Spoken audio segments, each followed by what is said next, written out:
So, was the end of Oak Street any good? It was pretty good, and it's about time that we have a good dinosaur movie that isn't called Jurassic Park or Jurassic World. Like, genuinely, I do not know the last one that was good. Hello there, people. My name's Amanamaz, and I have just seen The End of Oak Street. When I first heard about this film and saw the trailer for it, I was so excited. I was a dinosaur kid growing up, so you can imagine the type of nostalgia I had going into the film, and I wasn't really disappointed. So if you didn't know, it's about a neighborhood being transported into the past, where we follow the Platt family as they try to survive and make their way back to the present. It was better than dumb fun, but if you thought about it, it's either dark or a plot hole.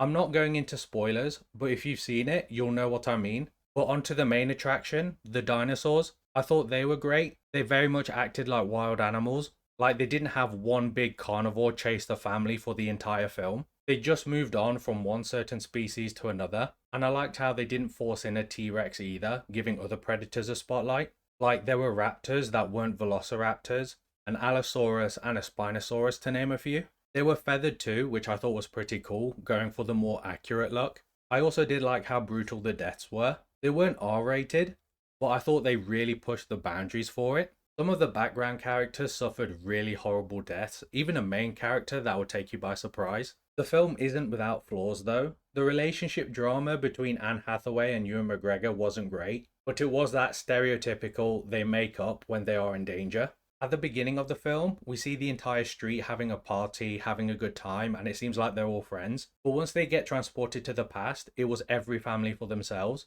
I just thought it would have been better if they banded together to survive, because now that beginning kind of feels a little out of place. But the main thing I hated the most, by far, was the son. I think he's in his early teens, and I swear even I wasn't that dumb. Like, why are kids/teenagers written to be complete and utter morons in film? Genuinely, I wanted this kid to die so badly. I was rooting for a dinosaur to get him. Basically, the family dog gets lost when they're transported to the past, and he comes back in the middle of the night being chased by a raptor. So this kid has this extremely high IQ idea to go outside alone at night with essentially a toy bow and arrow that he can't even use properly to find his dog. How clever, right? And everything bad that happens after that is quite literally his fault. I'm sorry, if that was my kid, he would have been left behind. In fact, I wouldn't even raise a kid that stupid.